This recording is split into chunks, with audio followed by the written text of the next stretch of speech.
ఆంధ్రప్రదేశ్ రాజకీయాల్లో ప్రస్తుతం hot topic గా మారిన అంశం అధికార కూటమిపై పెరుగుతున్న వ్యతిరేకత.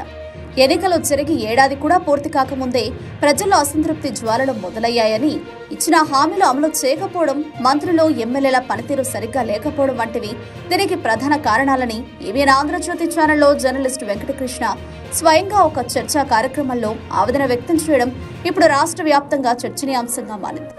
సాధారణంగా అధికార పక్షానికి అనుకూలంగా ఉంటుందని భావించే పచ్చ మీడియాగా పేరు పొందిన ఏబీఎన్ ఛానల్ నుంచి, అందులోనూ వెంకటకృష్ణ వంటి సీనియర్ జర్నలిస్టు నుంచి ఇలాంటి వ్యాఖ్యలు రావడం ప్రజలను ఆశ్చర్యానికి గురి చేస్తోంది. మంత్రులు ఎమ్మెల్యేలు ఏం పని చేయకపోవడంతో ప్రజల్లో టీడీపీపై వ్యతిరేకత పెరుగుతోందని, ఇదంతా వాస్తవమని వెంకటకృష్ణ కఠోర నిజాలు చెప్పుకొచ్చారు.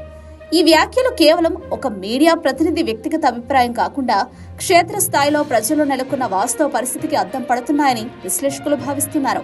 వెంకటకృష్ణ చేసిన వ్యాఖ్యలను బట్టి చూస్తే ఆంధ్రప్రదేశ్లో అధికార కూటమి పరిస్థితి అనుకున్న దానికంటే దారుణంగా ఉందని స్పష్టమవుతోంది. అధికార పక్షానికి అనుకూలంగా ఉండే మీడియా నుంచి ఇలాంటి వ్యాఖ్యలు వస్తున్నాయంటే క్షేత్రస్థాయిలో ప్రజల్లో వ్యతిరేకత ఏ స్థాయిలో ఉందో ఊహించుకోవచ్చు. ఇది కేవలం ఒక ప్రారంభ సంకేతం మాత్రమేనని, రాబోయే రోజుల్లో ప్రజల ఆగ్రహం మరింత పెరిగే అవకాశం ఉందని రాజకీయ విశ్లేషకులు అంచనా వేస్తున్నారు.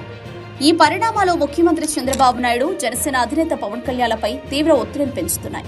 కూటమి ప్రభుత్వంపై ప్రజల్లో పెరుగుతున్న వ్యతిరేకతను అధిగమించాలంటే హామీల అమలులో వేగం పెంచడం, ప్రభుత్వ పనితీరును మెరుగుపరచడం, ప్రజల సమస్యలపై తక్షణమే స్పందించడం వంటి చర్యలు చేపట్టాలని నిపుణులు సూచిస్తున్నారు. లేని పక్షంలో రాబోయే రోజుల్లో అధికార కూటమికి ప్రజల మద్దతు లభించడం కష్టమేనని చెప్పక తప్పదు. ప్రజల ఆవేదనను ఆలకించి వారి ఆకాంక్షలకు అనుగుణంగా పాలన సాగించకపోతే తీవ్ర పరిణామాలు ఎదుర్కోవాల్సి వస్తుందని ఈ వ్యాఖ్యలు హెచ్చరిస్తున్నాయి. కొంతమంది మంత్రులు కావచ్చు, కొంతమంది ఎమ్మెల్యేలు కావచ్చు, వాళ్ళ పనితీరు మీద అయితే ప్రజల్లో ఒక రకమైన వ్యతిరేకత అనే అంత పెద్ద పదం కాకపోయినా అసంతృప్తి అయితే పెరుగుతోంది. అయిపోయింది. ఇటువంటి అంశాల్లో వ్యతిరేకత పెరుగుతున్న మాట వాస్తవం. సరే పడుకో, ఏముందిలే ఇంకా పడుకో.